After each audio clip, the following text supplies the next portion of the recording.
Hey guys, welcome back for another Jeepin' and 4 Low adventure. So today I'm going to be actually putting on a synthetic winch line. I've ran a steel line on my Spinnybilt X2O Gen 1 here, man, for a long time. And I've had actually this synthetic line just sitting around for about 4 years now. Being brand new, I literally just unspooled it. And you know, in the video that we went and got that 67.4, the steel line that you see us actually pulling is actually off of this. So that's kind of what prompted us to do it. But I'm going to go ahead and show you how to change out synthetic line. It's very simple, so it should be fairly easy. But I know if you're new to this and you don't want to have to pay a dealership to do this for you, this is just super simple. So hopefully this video helps you guys out. But what you have to do, of course, if you have your synthetic or steel line, whatever you're replacing on here, you want to go ahead and spool it all out, completely take it out. And on the Spinnybilt X2O Gen 2s, and really any of these Spinnybilts, you actually have an Allen key bolt that actually retains the synthetic line or steel line located right here. So we've of course removed that. I'm going to go ahead and get that bolt started. But one of the first things that you do have to replace anytime you replace that steel with synthetic is you have to get rid of the roller fair lead. You do actually have to go to a full aluminum fair lead, something that does not have any sort of rollers. Now there's a brand out there, a company that you can actually replace these steel rollers with a synthetic composite rubber, like a polyurethane. I think it's Daystar actually makes it. If you do go there out, you can absolutely do that. You just have to remove these little retainers here. Of course, those spring off, that'll pop out, and you just gotta reverse it. But I'm gonna go ahead and get started on this so you can see how we gotta do it. Alright guys, so I'm going to actually be replacing that steel synthetic line with this actual aluminum roller. It's actually just an aluminum fair lead, it's not a roller. I could not justify spending the extra $50 for something that was a name brand that was literally made out of the same material that's going to be going on this. So I actually ended up going to Harbor Freight and actually picked up their Badland series. So I actually picked this up. As well as a couple other little parts. Man, this thing is really good quality. We'll put a link in here for it. I think I only spent $40, $45 for this all aluminum piece. That's gonna bolt right up, and it comes with the hardware that you need.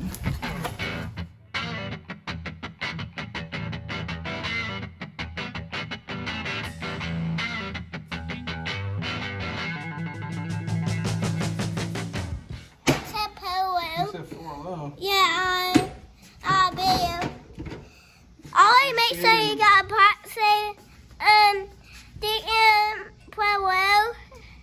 But he said today GM Powell set. Did I mess it up? Yeah. Oh, I'm sorry.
Let me bring y'all in here so you can see, since Robert happens to keep standing in front of the project, what we're looking at here.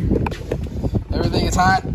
Everything's hot. This plate here, the bolt wouldn't quite go through. Looks like so it was just the difference of powder coating, it looks like. Yeah. So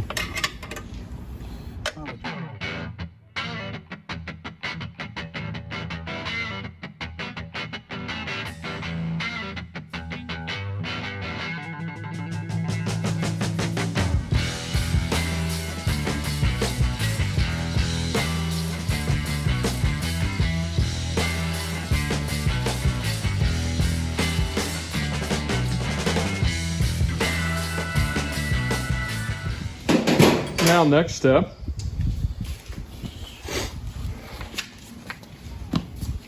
Now you may notice that on synthetic line, whenever you go buy it, you're actually going to see a sleeve on both ends. Now the reason why you have a sleeve on this side, the side that's usually never going to be exposed, is because this actually has to race against a metal drum, and because of that metal drum, it can cause issues. So that's why you have a protective sleeve over it. And that sleeve should get you all the way across the drum. That's what they say.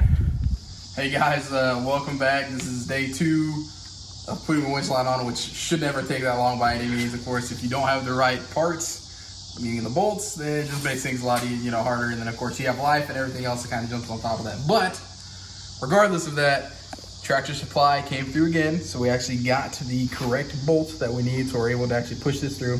Now, if you guys remember from earlier in the video, the standard bolt that came with this on the drum was actually too short for this, so we had to go get a bigger one. So now we'll be able to actually bolt this in there and be able to actually spool this back up. So well, let's get to it. Let's do it.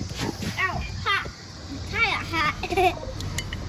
The tire. Oh, and if any of you guys follow any of my social media, which you may or may not, you guys probably got to see that I was in an adventure recently with the Jeep. What happened, Robert? Well, I blew an upper radiator hose. I still don't quite understand how I did it, but it happened. But you know, who had to come to the rescue in the big old truck? Well, I had to call this old guy. He owes me a lot of favors. So, all right, perfect. So if you guys look down there, I don't know if you can see it, Pops. Yep. New bolts on there. Now, I did have availability to go with an actual bolt style head, but realistically, because this is going to be in here, I don't want any sharp edges, and this is going to be honestly sharp enough for me on that. So we're just going to use this, and it's just a typical Allen head. Is M6 by 25 is the size that we went with here. So that's a metric 6 if you guys don't know. All right, so next step in doing this, whenever you're actually spooling Did you need to tighten that up with an Allen key? No, because you want it to be able to move as you're rotating. Oh, them. okay. So if you guys remember, the reason why we actually have a sleeve here on this end as well as the other end of the line is this is going to go and actually wrap around the drum portion here. So as it is actually spooling up, even though this is metal and this is going to be a synthetic line, this sleeve will actually help protect it against any scarring. Because of course you can't feel it here, but because this was a steel line originally, the drum is a little bit chewed up. So this is going to help tremendously to make sure we don't do any damage. So next step is going to be to hook up the winch. I am using a Smittyville X2O winch. Now this is their Gen 1, I believe. I've actually had this thing on here for 6 years now, and I've used it plenty of times. It's never ever had any sort of issue with me. Now what's cool about this one is that this is a wired or wireless style remote. Now I always like a physical hard wire, so regardless of it, this having batteries and then being charged, I always plug it in just because I want a direct line. Sometimes you can get interference. It doesn't happen a lot, but if somebody's got the same signal wave or whatever the case is, you don't want anything interfering with you while you're winching when you don't want it to winch. Exactly. So if you guys or releasing when you're not, that'd be even worse. Now if you guys come over here, you can see right here that you have a very specific pattern in a way that this actually locks in. So you have to be very careful when you do plug this in. Last thing you want to do is try to plug it in and the pins aren't correct. You'll snap a pin and then you have to buy a whole new a little accessory piece out here. So this one slides in pretty easy. Go here quick. And then you'll see where it says wired. You see how the lights lit up right there? That way we know that it's connected correctly. And then you have just a trigger, right? Now, whenever you're setting up a synthetic line, and really even a steel line, the first row is really very important. So you want to make sure you do have good pressure on this as it starts to wrap. Now, because it is attached to the drum, you don't want, on this first row, you don't want to have anything hooked to it outside of just your normal body weight. Now, outside of that, once it actually has a good spool on it, if you wanted to pull something a little heavier, just makes the line sit down a little nicer. A little heavier, like Pops? Like an old Scout or a Boston Stick. Oh, okay. Whatever we got. So, all right, take the top. Yep, sit over. Remember, when I say in, you go in.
reason why really you can do this with a synthetic line and not a steel line is the obvious. The steel is very, very well abrasive, and you tend to have nicks and stuff. Synthetic line, the benefit of that is it's a lot lighter. It's very strong, but whenever it breaks, it doesn't hold that tension in there, so you don't have to worry about this springing back on you like a honestly like a slingshot or a rubber band. Time to go now? Not yet, son. But the reason why we're taking our time spooling it is once you actually start getting it to spool tight, the line will actually start to lay on top of the other line, and you want it to lay in a row, just like that. So you don't have one spot that has a bunch of it together. So. And get all knotted up. Approximately how many feet of line do you think? So this is 98 feet, which is about standard for what we're seeing. Is that about what the steel cable was? So this might be a dumb question, No such thing, John. but Pops? is synthetic line as dangerous as the steel cable? If it breaks, you don't have to worry about cutting you in half? Yeah, so most of the deaths that you'll see that involve winching is really because people who do use steel lines don't use the proper safety things, which means they don't lay something on top of the line that if it does break, it doesn't go straight at head level. You really want to have something on your line to make sure They the make line- like a sandbag or Yeah. something like a But thing even that if hangs. you don't have that, having a jacket, a backpack, literally anything that you can strap over the line is That gives some weight to it. We use like a format before. Yeah, use formats. Hi, buddy. Yep.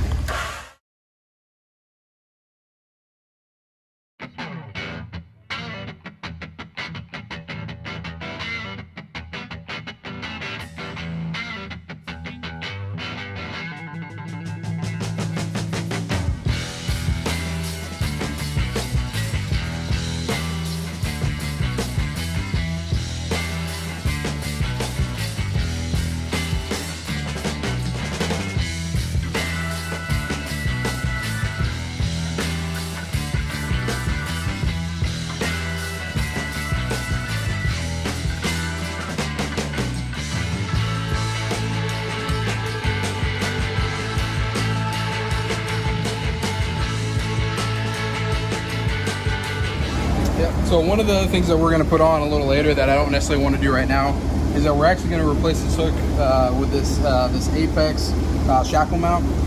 Now the reason we're not doing it right now is this alloy forged steel here, I'll actually have to use a cutting wheel to cut off. And with our fiasco that we've had with the Scouts, I went through a lot of death wheels. I don't necessarily want to have to go buy some more right now, but that will be something we'll be doing shortly. That's kind of a shame. All right, well, All right, guys. Well, thank you again for watching another episode of Jeeping in 4 Low. We actually got to work on a Jeep today, so I know you guys are just mind blown at the fact that we got to do that today. But please like, subscribe. Let us know in the comments if you enjoy this kind of stuff. We will be doing a lot of wheeling as of Next week? as of next week.